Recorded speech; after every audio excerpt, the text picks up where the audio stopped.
Navigator and the Great Unanchoring. For generations, the Sky Islands were held in place by massive iron chains rooted deep in the clouds. But the seasons were changing in ways the old maps didn't show.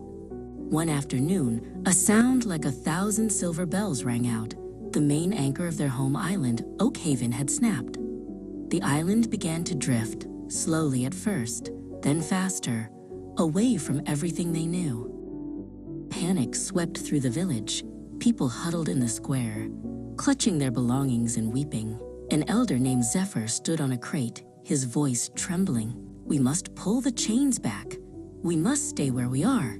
If we drift into the uncharted blue, we will be lost forever." The crowd roared in fearful agreement, trying to pull on ropes that could no longer hold.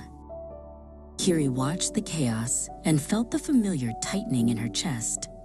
The stasis storm of fear was returning, not in the sky this time, but in the people. She looked at Elara, who was pale but practicing the rhythmic breathing they had learned together. "They're trying to hold on to a ghost, Elara," Kiri whispered. "The island is moving. We have to move with it." Kiri stood up and walked to Zephyr. "We can't go back, Zephyr," she said, her voice clear and steady. "The old anchors are gone. If we keep pulling against the drift, we'll only break the island apart." Zephyr looked at her, his eyes wide. "But what is out there? Only the unknown." Kiri held out her hand. "The unknown is just a map we haven't drawn yet." Kiri convinced a small group to board the silver petal and lead the way. As the island drifted into a thick, swirling purple fog, the people's fear turned into a deafening roar. They couldn't see their neighbors. They couldn't see the sun. "It's the fog of the unknown," Elara cried, her voice wavering. "Kiri, I can't see the path." Zephyr, who had joined them on the skiff, began to pace the deck. "We should turn back. We should try to row the island home." He was hyperventilating, his movements jerky and panicked. Elara stepped toward him, remembering what Kiri had done for her. "Zephyr, look at me," she said softly. "You're trying to control the wind. You have to let the wind carry you instead." Kiri ran to the prow and held her glass prism high. The purple fog was dense, but she didn't look for a way out. She looked for the light within it. "Bram told me that even the darkest clouds have a current," she shouted over the wind. She adjusted the sails, not to fight the drift, but to catch it. The silver petal began to glide with the fog rather than against it. The transition was jarring.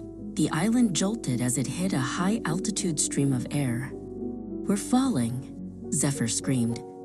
Kiri grabbed the tiller. "We're not falling, we're shifting." She yelled back. "Remember the snap willow. Bend, Zephyr. Don't snap." She showed him how to lean into the turn, using the island's own momentum to stabilize their flight. To keep the island buoyant in the new air, they had to let go of the heavy cargo, the old iron anchors that were still dragging below. "But those are our history," Zephyr protested. Elara picked up a heavy mallet. "They're not our history, they're our weights," she said. With a collaborative strike, they cut the last of the rusted links.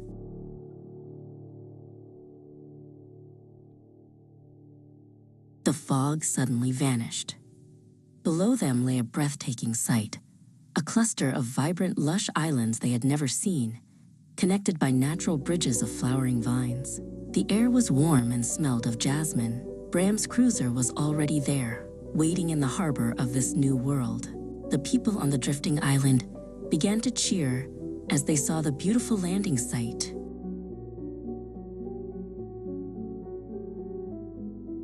As they stepped onto the new land, Zephyr approached Kiri. He wasn't shaking anymore. "I thought the end of the anchors was the end of the world," he admitted, looking at the strange, beautiful trees. "You showed us that the world is much bigger than our fears." Kiri smiled and handed him a small sapling from a snap willow. "Now we just have to learn how to grow here."